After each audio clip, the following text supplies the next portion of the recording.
The most beautiful thing that happened to me was really when I saw Mateo and when I held him, and how much, how beautiful he is. He is, because I talked to him in the present tense. And I thought, if my body could create this beautiful baby, like if this came from me, like I have to be amazing.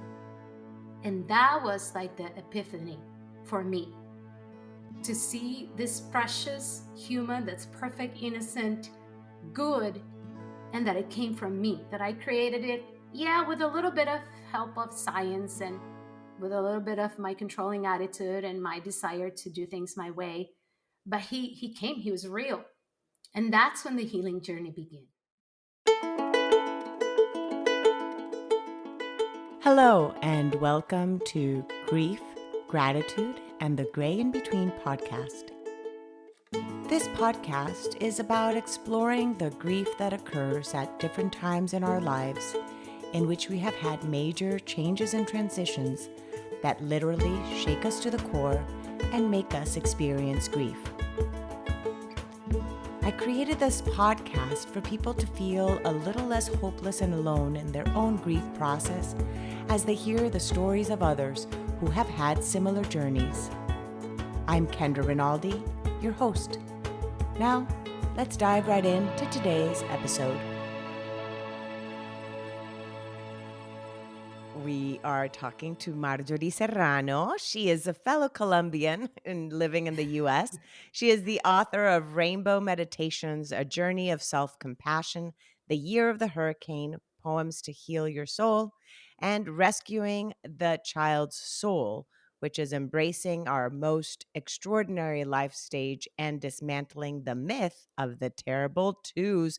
And then there's another one in Spanish that she's also written called El Domador de Monstruos, which is the monster train. How do you say domador? How do you say that, Marjorie? Uh, Tamer, I think. I Tamer think or so. trainer, something like that. The Anyway, wizard, yeah, something yeah, like so that. something to that extent. Well, welcome, Marjorie, and she is a mom, and we will be talking about a lot about her first child who passed away and her grief journey and all her learnings. So for those of you listening today, if by chance that is a triggering topic to listen to, you can kind of just listen at your own will, because sometimes people have sensitivities to that. So welcome, Marjorie. Thank you so much, Kendra. Thanks for having me on the show. I am so glad you're here, and glad that our friend Juliana connected us a while I back know. when I started the podcast. And I know. she connected us was particularly because you have your Spotify, you have the affirmations and meditation. So Yep. let's talk about that. Okay, perfect. Well, thank you so much. In fact, what I was going to say is that I am one of a person who likes the mystery of thinking that things happen for a reason. And when Juliana connected us and then she told me to check out your show, I saw it was grief, and it was so fascinating because I had been just hooked and fascinated by grief shows and podcasts, and I subscribed myself to every single resource that could connect me to that community and to help me just feeling less alone, like you say on your introduction. But going to your question, yes, the Rainbow Meditation podcast started for two reasons. One was that we were struggling with the pandemic. I was having a lot of anxiety because I was a new mom, and particularly after going through what I went through with my losing my first child. Obviously, just being about to give birth to Maya and her being an infant, I say that I didn't have the depression, like postpartum depression, but I definitely had postpartum anxiety.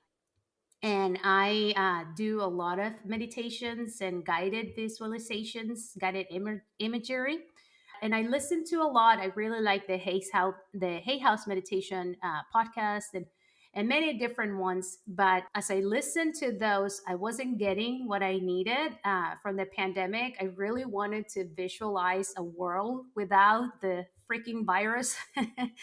and I wasn't finding it. I just needed to hear something that would tell me that things were going to be okay and that we were going to get through this. Because I mean, like everyone else in the world, it was just impossible to bear. So I created the first meditation just for me to have some affirmations and something to repeat to myself while I did my yoga and my stretching. And I liked it and I wrote it down, and then I shared it with my husband and he said, "This is good." And so I created a YouTube, just not with image, but just with sound. And I share it, and people said, like, "Well, you have such a soothing voice. I liked it. It's awesome. Why don't you share?" And I share with some people. And then when I checked back, it had something like, I mean, obviously for a podcaster like you, it's like 50 plays was like huge for me, but it meant Any play something. is huge. Any And play I is know huge that's because right. it Thank still you. means that somebody else heard it and created a change in at least one person's life and day at least. Thank you. Yeah, it impacted somebody. So what I did is just close your eyes and imagine that this is over, and that not only the fear from getting the virus, but just how much we lost the ability to give hugs. And you are Colombian like me, so you know how important it is for us, the affection and the physical contact. And for me, that was one of the most difficult parts. So in the meditation, it says like you're hugging people, you're loving, you're so that's how I came with the first meditation. And then there was also a lot of division in the world with the elections and all these things. So I thought, well, I'm going to write something about, how it would look like if we were able to understand the other person. And I wrote the second meditation. And then just like that, as soon as things came to my head and I wanted to talk to myself and listen to the things that I wish somebody told me, and which is pretty much what God, when I feel that I'm having conversations with God and I'm deep into prayer, that's what He says to me. And I write it down, and then I share. So, one of the things that I learned with my grieving journey that really gave me peace is because I grew up Catholic, in an environment where everything was cause, consequence, and punishment of your sins. And then if something bad happened to you, is because you deserve it.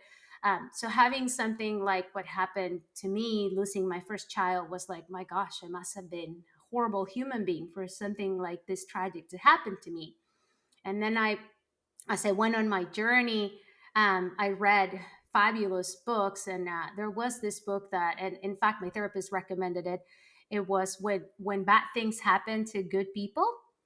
And this is I have to go back to the notes and get the names, Arthur, but he talked about, and this is probably going to be very controversial when I quote him. I want to be very gentle because some people may take it the wrong way, but I just want to say that it helped me because he talked about God's limitations, and that he preferred to believe in a God that was there with him because he also lost his son, but he never he's not a punitive God. Like he's not doing this to us. Like things happen and he's there in the process with us, holding our hand the entire time. But sometimes things just happen for our process and our growth, and who knows, we just never know.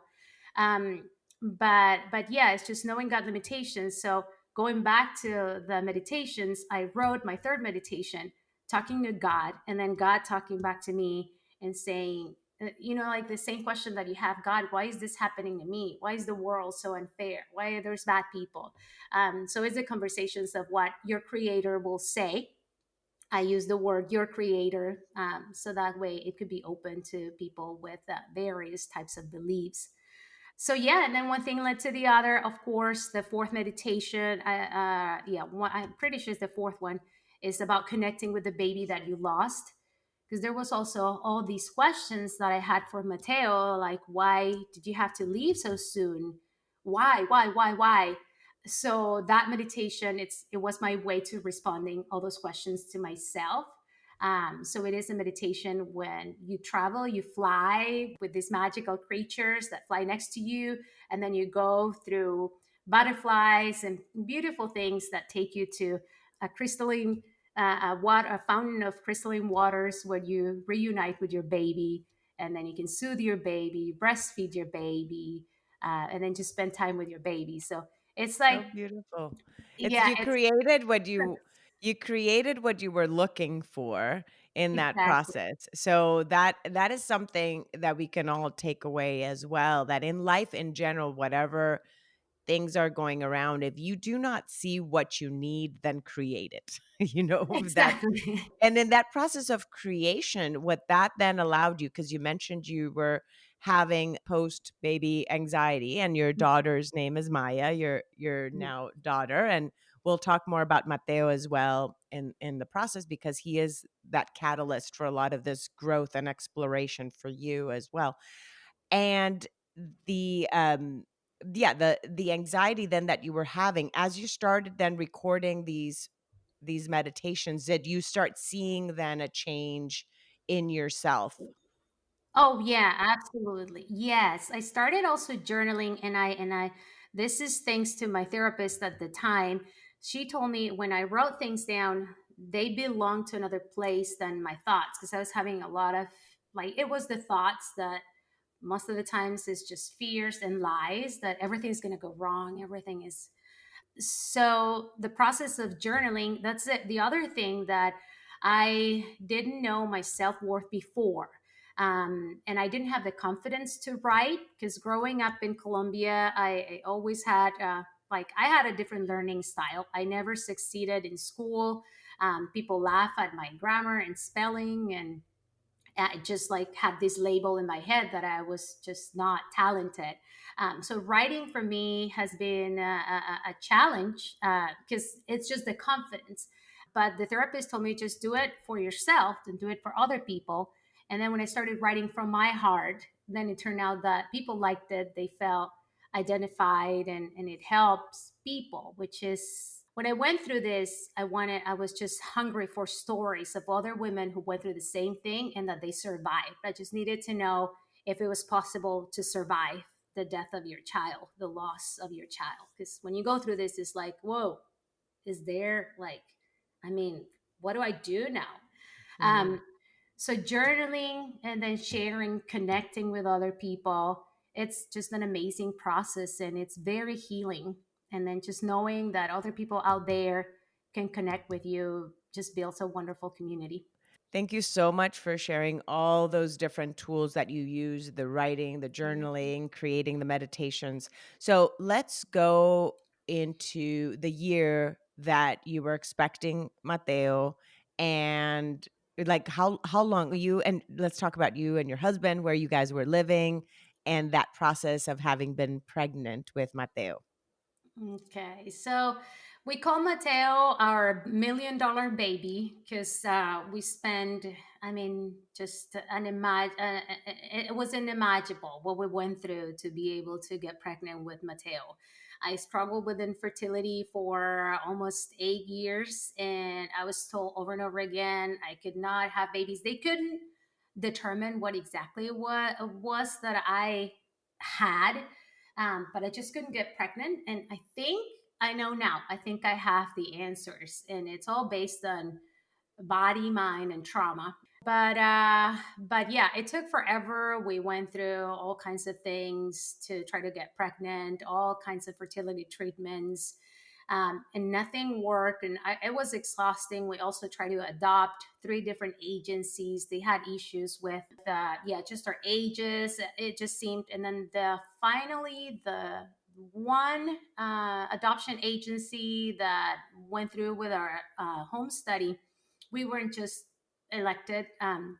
Our family wasn't just selected. So it was a very frustrating process. It was 8 years of just the monthly reminder on getting my period that I just couldn't do what everyone else in the world could do.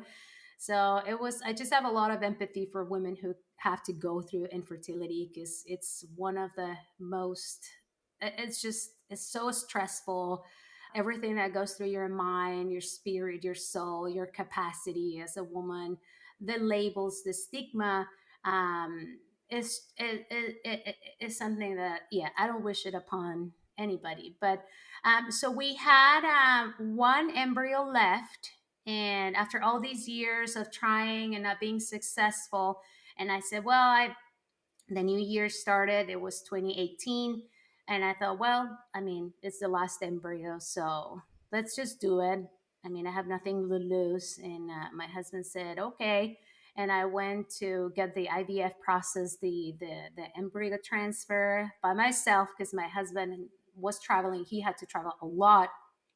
Um, and I went for a run. I was just I wanted to be on the first mental state that I could, and then it worked. So I was told that you have to wait 9 days, and then they told me the pregnancy test was positive. And I had been pregnant before successfully with the IVF, but then that didn't make any progress, and I ended up miscarrying. It was an IVF too, obviously, because I couldn't get pregnant naturally. So, but with this one, it was a positive pregnancy test, but I was still wary because anything could happen. So that led to the few weeks that you have to wait until you get your ultrasound where they check heartbeat. And then there was a heartbeat. Again, it seems like the excitement and the expectations and the hope were building because everything, I mean, I kept passing the checkpoints per se. And then the 12 weeks ultrasound, everything looked perfect. So everything was going great, uh, up until the week where you get to, I mean, where they tell you that everything is wrong and that uh, there's just, it's just not what you expected. He had a condition called skeleton dysplasia that made him incompatible with life. So he was born very prematurely, way before he was able to reach viability, which is week 24. It was way before then. So he was born, and obviously with skeleton dysplasia, babies, the fetus doesn't develop bones per se. So because the skull doesn't get developed, then it doesn't allow for brain development. The rib cage doesn't expand, so it doesn't develop for lungs or heart. Um, and apparently everything was wrong with him, but when he was born and I got to hold him, I just saw a beautiful boy. It was just like this tiny, beautiful, precious baby. In fact, the face of Mateo is the exact same face as Maya. And when she was born, all I could see was Mateo, was the big chubby cheeks, and then he had a dimple on his Dimple chin, in his chin. and he had the nose, the just the beautiful, just perfect little nose, and the fingers, the hands. It was just a beautiful boy. He seemed very dark when I held him, and then the doctor explained that it was lack of oxygen, and then the bruises from going through the birth canal. Um, so yeah, big disappointment, but it was also a celebration because it is my son. It was the birth of my son, and that's the thing. The thing that I learned from this process is that people really are afraid of women who go through this, and nobody gets to celebrate the birth of your son. Everybody is just terrified of saying something because it's going to hurt so much, or I'm going to say the wrong thing. But nobody says congratulations, and it is the birth of my son to be celebrated too. I know it's a short life and it's a tragedy, but it's also a miracle because he is my son and he'll be my son forever. And I love him, and I love his existence, and I love the fact that he exists and he is with us in everything we do. In fact, I have here, if you can see through the camera. There's the picture of his little feet. Uh, that Yeah, hanging over your oh, yeah, yes, I see it. What you just said about the fact that it's a celebration, even though it's that short moment, because he was alive for, was it 9 minutes? Is that correct? 9 minutes. Yes, he lived 9 minutes. Yeah, celebrating the fact and Yeah, congratulating you as well for having had a child. But you're right, it's like, how do you do that in the midst of also the grief? It's like you had this yeah, beautiful, precious, happy, and griefful moment all in the same yeah. instant, so it's just so hard. And but yeah, I wonder, what would be the right words to even say that would bring like the right feeling to someone that's gone through Yeah, what you went through? It's like, congratulations for yeah. having become a mom, but at the same time, I am deeply sorry, sad, I don't know, like, Yeah. for everything you're going through, it's like this really dichotomy. Did you feel anyone expressed in a way that you felt seen when you were going through that? Yeah, absolutely. And I that's one of the things that I keep just thinking how blessed I am, and it's just the love that Mateo inspires, that I just had an outpour of love and support. I was surrounded by people who were just gosh, the kind people. They were so gentle. I was working I lived in Oregon back then. I was living in Oregon, and the community was amazing. Our local priest and my good friend, Father Gary, he came to the hospital and he actually baptized Mateo. And he shared the story on how he had twin brothers who lived 5 minutes. And he related to us. And I was also I worked in human services when I was in Oregon. And back then I was working at the employment department for the state of Oregon. And everybody, it was just the compassion and everything that they had to say. I was very, very blessed. And I like to say, when we're going through that process of grief, when something like that happens, we're so sensitive. But in my case, people that just showed up, I mean, they didn't need to say the right thing. And if they say something that was, like something that was imprudent, or that, it didn't matter, because they were there for me and they wanted to say something. So I always took the intention, and everybody's intentions were just so kind and so loving. I remember a coworker, she didn't know what to say, but she sent me memes and jokes. So in the middle of the day, I would just get something that would just shake me out of the pain. And it was good stuff. So I really appreciated that. Another one wrote me a letter, and he said, I'm wishful for you. Like, I'm wishful that things are going to work out. I don't know how, but I'm wishful. Like, I remember that. And then somebody else just said, every day, I'm thinking of you, I'm praying for you and your family. Just so many things. It was just like, there wasn't the exact right thing to say. But there's something that really, really, it touched my heart. I had a Facebook account, but I closed that because it was affecting my mental health. Facebook can be pretty hostile to people that has, yeah. I mean, it's not for everybody. That I'll just say that. But I posted something about Mateo, and somebody said he matters. Like, his life matters. He is to celebrate, because it was his birthday. I always do something around his birthday. And she said, happy birthday, Mateo. Your life matters. You matter. And it wasn't a person who wasn't even a close friend. It used to be a former coworker. And I was like, wow, like that felt so soothing and so loving. And it just made, to this point, that I remember that comment, because it was obviously many people commented, and that's the comment that I remember. um, so yeah, there's really not the right thing to say. Some people say the wrong thing out of love. I've done it. I've said silly things Oh, to yes. people Same who are here. grieving. And Right. yeah. It's like, even if we know, like, in that moment when you're saying afterwards, you're like, "Wait, maybe that was not the most prudent," as you said, thing to Yeah. say, or the right, but it's that feeling, you still just want them to know you are there. Their words may not be the ones that are soothing you, it's their presence, and knowing that they're showing up Exactly. for you. That And is important. and one Mhm. one thing, if I may, that I am so grateful to be this time, and I mean, this era that we live, that there's so much compassion and awareness. A beautiful thing that happened to me is that older women came to me and told me, we have to talk about our babies. That happened to me decades ago, and I could never talk about it. There was stigma. So many women went through this back in the 70s, back in the 80s. And I mean, it was just taboo and rejection.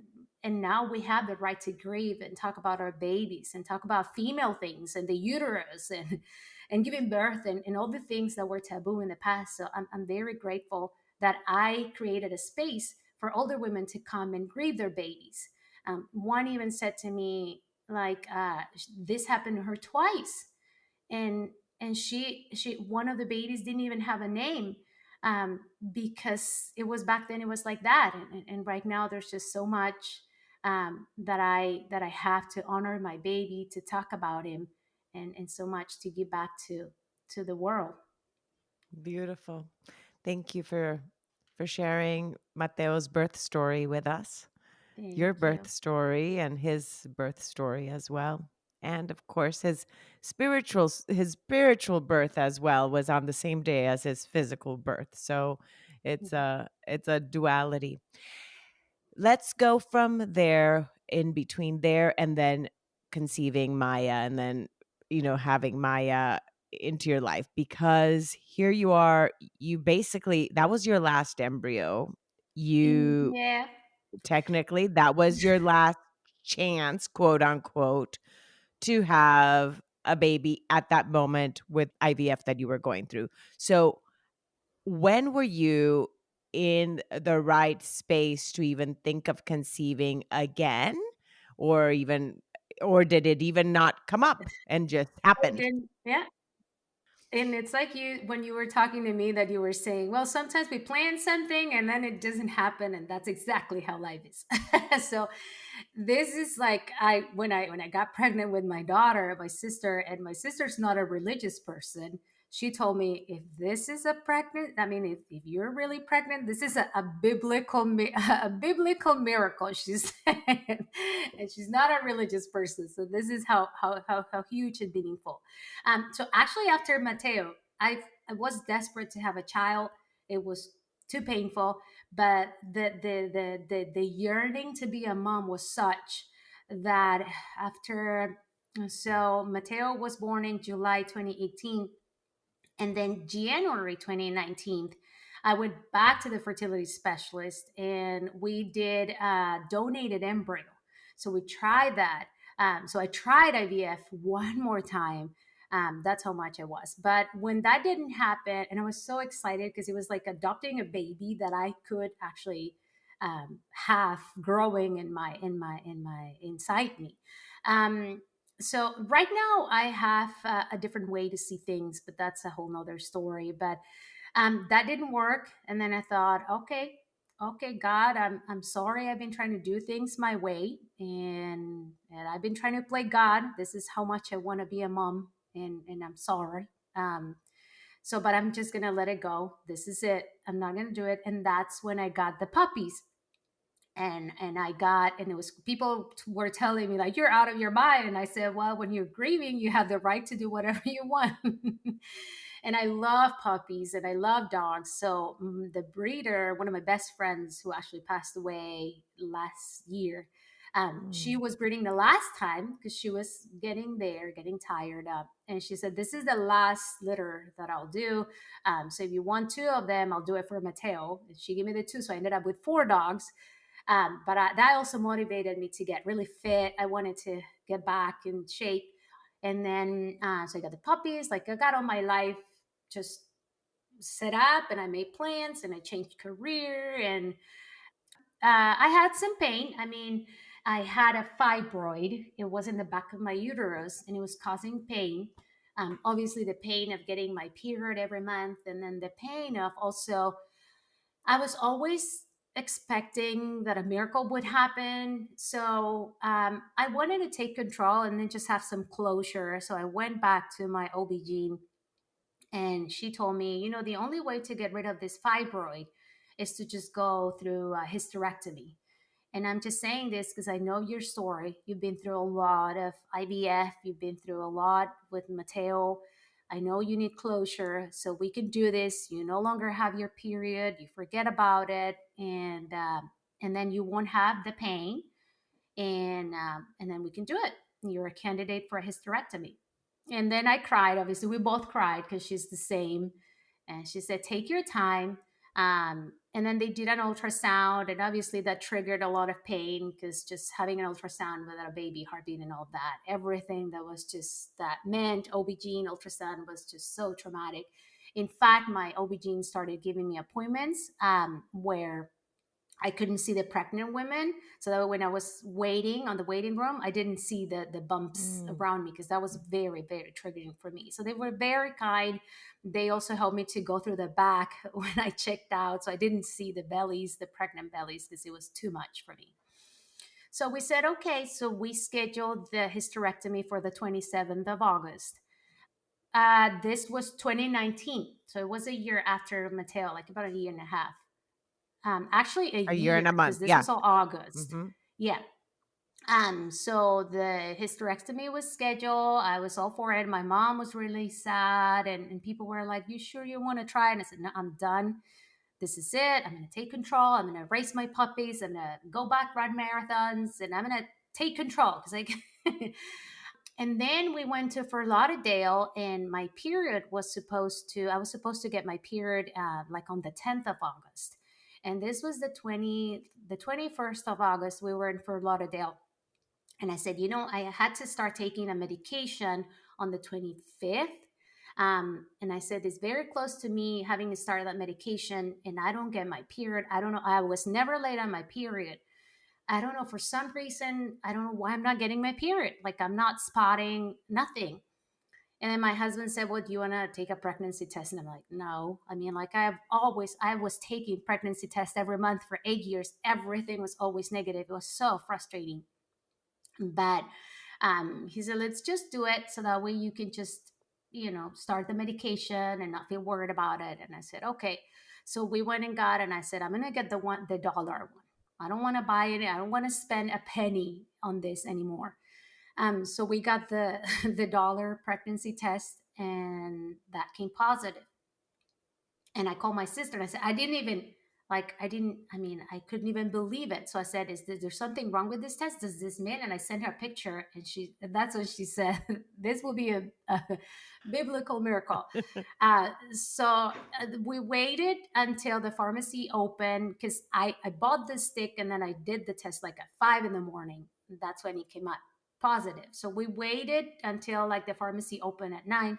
We went back to the pharmacy and got the expensive pregnancy test, and it was positive again. So I called the doctor, and I said, "I think I'm pregnant.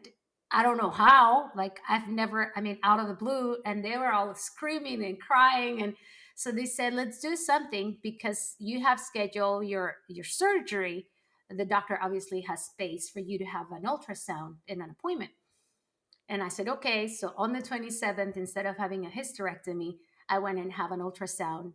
And then the technician, who was one of the persons who were involved in Mateo's development, she just put that ultrasound, and then she said, "Yeah, there's a heartbeat. There's a baby there." And then she started crying, and then the person who was with her started crying, and then everybody Oh. was like, "Wow." And then I got to see the doctor. She was jumping and screaming and hugging us, and it was like, this is crazy. Like, how? And one of the things that I forgot to tell you before then, when we were talking about the hysterectomy, that my OB-GYN said, the only thing, it'll take a miracle for you to get pregnant. And I'm not going to say that I don't believe in miracles. I do, but it's just very unlikely that you will conceive naturally. And this is causing you pain. You need closure. So let's do this. So it's so funny that she was so humble that now she didn't have to eat up any words. She said, "I'm so glad I said I believe in miracles," because they do. It's so And beautiful. then obviously, I have tears in my eyes, of course, because you let go and let God, basically. That's what you did at exactly. one point in your whole journey, and you just let it in God's hand. The moment you Yeah, stopped trying to control yeah, your destiny, it just kind of started to happen. yeah, yeah. I just think she was meant to be. Yeah. Now, for Thank you. you to be pregnant with her, how did you work on your mindset during your pregnancy with Maya? Because after having gone through what you did with Mateo and, of course, all that, how did you feed your soul and your mind in order to have a positive mindset through your pregnancy? So I really appreciate you asking that question because I remember my therapist telling me you're gonna go back. You're when you have your baby and everything goes right, you're gonna regret not, excuse me, not enjoying this pregnancy because I couldn't enjoy the pregnancy. I mean, I was terrified. I was always just expecting that something was going to go wrong. When are they going to tell me that everything is going to go wrong? When I'm going to start spotting? When I'm going so what I did is living one day at a time. The my doctor and her staff were just so fabulous, and I had ultrasounds every week. When I was on my 16th week, I said, no, I'm going too much. Let's just do every 2 weeks. And then 2 weeks went by, and I'm like, I'm scratching the walls. I need you guys to give me an ultrasound, and they squeeze me in. So just having that reassurance every week help. And obviously, all the I kept doing the meditations. I would wake up in the morning and meditate, and then do the visualizations and the guided imagery. I found a fabulous podcast about pregnancy and just visualizing your baby and that everything would go right. And I just didn't, because it put a lot of pressure for me to for me to have that pressure of thinking positive was very damaging. So I just, when people told me you have to be positive, you have to have a positive attitude, you have to relax, it just put a lot of pressure on me. So not having the not I stopped focusing on, okay, I have to be positive, I have to have a positive attitude, but I'm going to take it a day at a time, and I'm going to honor this baby for whatever long this baby wants to stay inside me. Whatever this story is about us, I'm going to honor it and validate it. And if I have a miscarriage, if I have a miscarriage, then I'm going to appreciate what we have right now. So if it's 12 weeks, then I'm going to cherish those 12 weeks, and I'm going to just love on this baby, honor this baby, and appreciate this baby. So just cherishing every moment, every day, and then just trying to do a day at a time, an hour at a time. Oh, an hour at a time, a day at a time, and then it turns into a week and a month. And here now, Maya is almost 3 years old at Yeah. this moment, Yeah. and the joys. But yeah, it is just such a beautiful testimony of really just letting go your journey. You tried everything that was in your control to do things the way you thought they had to be and how they had to be, and then the moment you let go, and then like you mentioned before, the awareness too that you have now of body, mind, and trauma, and how that affected, of course, that. And then Yeah. once you worked on all those areas, then now you realize why it was you weren't able to probably have an easier time getting pregnant at the beginning, correct? Yes, yes, absolutely. Yes, yes, Perfect. that is very true. Because yeah. You mentioned before when Mateo died, and your concept of reconciliation in your mind about what you had grown up believing in terms of when things happen, it's as if they're Mhm. happening to you and as if it's a punishment. How did you come to that reconciliation with yourself and your spirituality and your and religion Yeah. in that journey of grief to find peace when things happen? How do you Yeah. perceive them now? Thank you so much for that question. That's actually a beautiful question because it brings, I mean, it stirs up all your system of beliefs. So many things I hated. I used to hate myself. I used to hate my body. I was sexually abused when I was little. And in addition to that, I was rejected by my biological father. So growing up, I suffered a lot from hypochondria. I always felt that something was wrong in my body. I always felt that there was this sinister illness that was just there, and I was going to diagnose and die. And I hated my reproductive system because of all the trauma I didn't process. I mean, I didn't even verbalize. I didn't accept it to myself that I was sexually abused when I was little until like I was in my 30s, early 30s. So I always felt dirty. It's like you have this feeling that you're always dirty, that always something is wrong, and that is the reason why I can't get pregnant, because I am defective. My uterus is defective. Everything is wrong with me. But it was a beautiful process, because obviously, as I went through all this IVF, I kept being told over and over again, beautiful uterus, perfect fallopian tubes. And I was like, well, I could see it. It's not the black rotten thing that I envision. It's like a beautiful, healthy, perfect organ that serves a purpose, and then that's created by God. But I still struggle, because it's. I mean, obviously, suffering childhood trauma. It's something that you carry with yourself for. I mean, some people just carried it throughout their lives. The most beautiful thing that happened to me was really when I saw Mateo and when I held him, and how much, I mean, how beautiful he is. He is, because I talked to him in the present tense. And I thought, if my body could create this beautiful baby, like if this came from me, like I have to be amazing.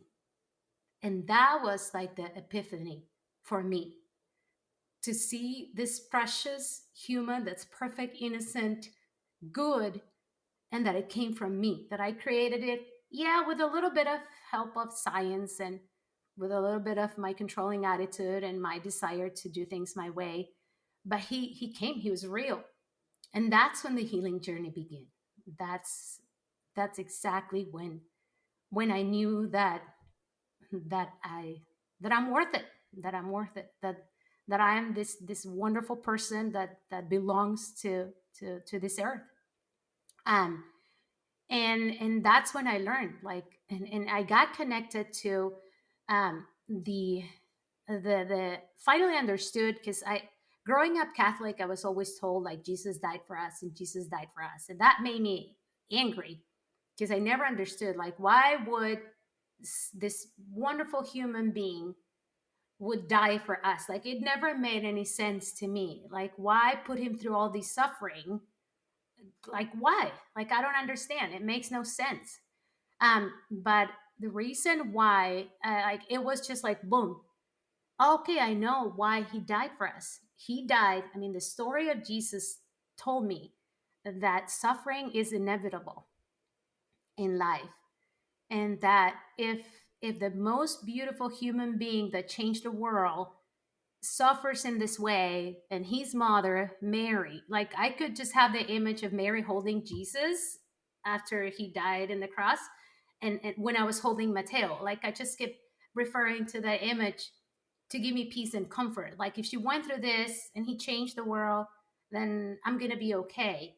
And then that's what I learned. Like, this is that's that it really helped me to solidify my relationship with God, Jesus' story, Mary's journey, from a compassionate perspective instead of a punitive, sinful, and it helped me to love my spirituality even more, because I questioned it for many years, and then I went through a period of, oh, I don't want to be religious anymore, and things like that. So Mateo really helped me solidify, okay, who's God, who's Jesus, and yeah, so Yeah. it was that helped me get through. Thank you, Marjorie.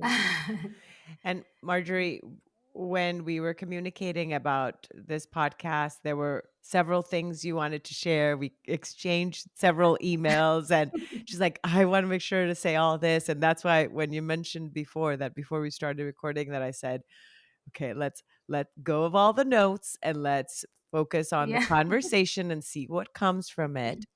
But is there anything I have not asked you? And we will finish with you reading one of the poems from your one of your books. But is there anything I have not asked that you want to make sure that you share or leave with the audience? Yes, I like to be very gentle with the audience, and with people that are grieving, because I feel that I was very privileged in my grieving process. I feel that I had tremendous love and support. I had the financial resources to grieve. I was able to change careers. My employer gave me all the time to grieve. I had the money to buy the books or to get him or to download him. I had the financial resources to go through therapy every week. I had a priest, my beloved, wonderful priest that was there for me. I also have a guru, my wonderful friend Guru Hari, who also helped me a lot with working on my body. And so I had all these resources, and I want to honor and validate that all these resources should be available for everybody. And it really hurts me that some people have to grieve on their own. So that's one thing. The other thing is that some people, and that's, I mean, I say this out of all respect. Some people don't really appreciate, gosh, I want to be very gentle with what I say, but I just want to emphasize on the importance of the people that help as far as mental health, spiritual guides, the chaplains. All these people really make a difference in your process, in your grieving journey. The chaplain at the hospital, she made arrangements with the funeral home. They came up with this beautiful box and pictures of Mateo that I didn't dare to take, which now I have, and I'm able to see my baby's face. I couldn't have done, I couldn't do it. So they did it for me. They explained me what was going to happen. They also honored and validated my husband's journey, because men have their own journey, and people tend to focus on the women. So just appreciate the all the people that do that part, that in my case I feel it was essential. And I just want to just thank all these people that help in the process. And and then for people who are grieving, if it's hard to go through therapy and to confront your demons, but sometimes if you just dare to do it, it really helps, because the people that we love, in my case Mateo, they become the catalyst for finding beauty and meaning. And then it can become I mean, it's a beautiful journey. It's a very sad journey, but it evolves into something magical, something beautiful, and it's all the love that we feel for them that creates meaning in our lives. Thank Thank you. you. Thank you so much, Marjorie.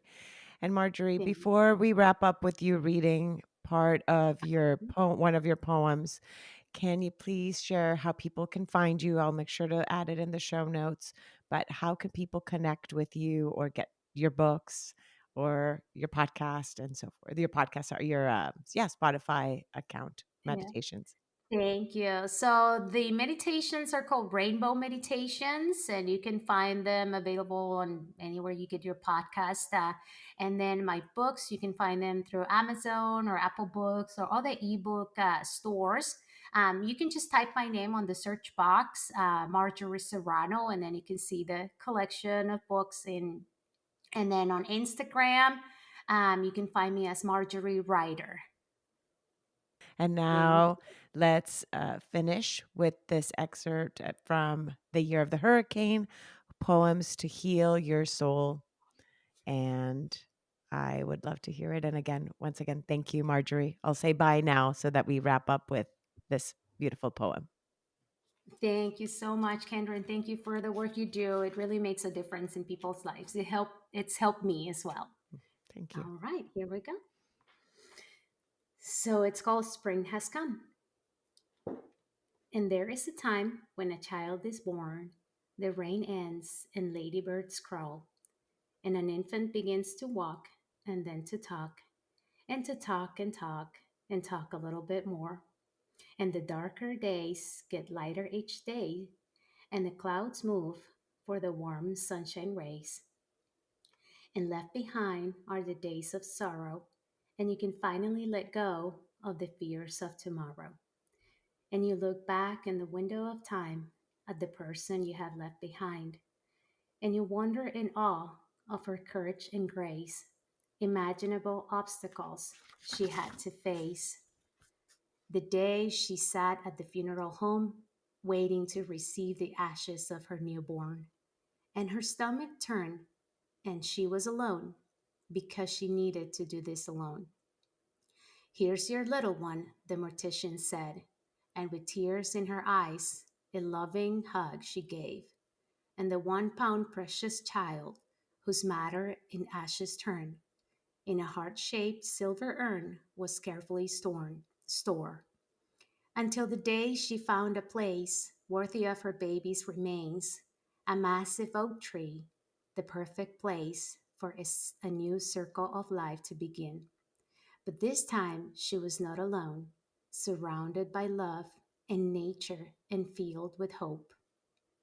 And the baby's little sister, a miracle child, hand in hand with the man who suffered in silence all the while. And her baby did not rest in peace, because from heaven he observes her at ease. In heaven, babies do not rest. In heaven, precious children play. A baby's soul, precious and tainted and touched. His perpetual innocence gives life a purpose and a meaning. And there is a time when flowers bloom, promising starry nights and full moons, and nothing else matters but moments like these, when souls connect and hearts meet. Life is a journey of grieving joy. Let us hold on to these precious moments. Spring has come.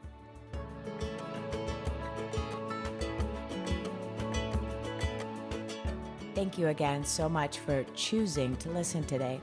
I hope that you can take away a few nuggets from today's episode that can bring you comfort in your times of grief. If so, it would mean so much to me if you would rate and comment on this episode. And if you feel inspired in some way to share it with someone who may need to hear this, please do so. Also, if you or someone you know has a story of grief and gratitude that should be shared so that others can be inspired as well, please reach out to me. And thanks once again for tuning in to Grief, Gratitude, and the Gray in Between podcast. Have a beautiful day.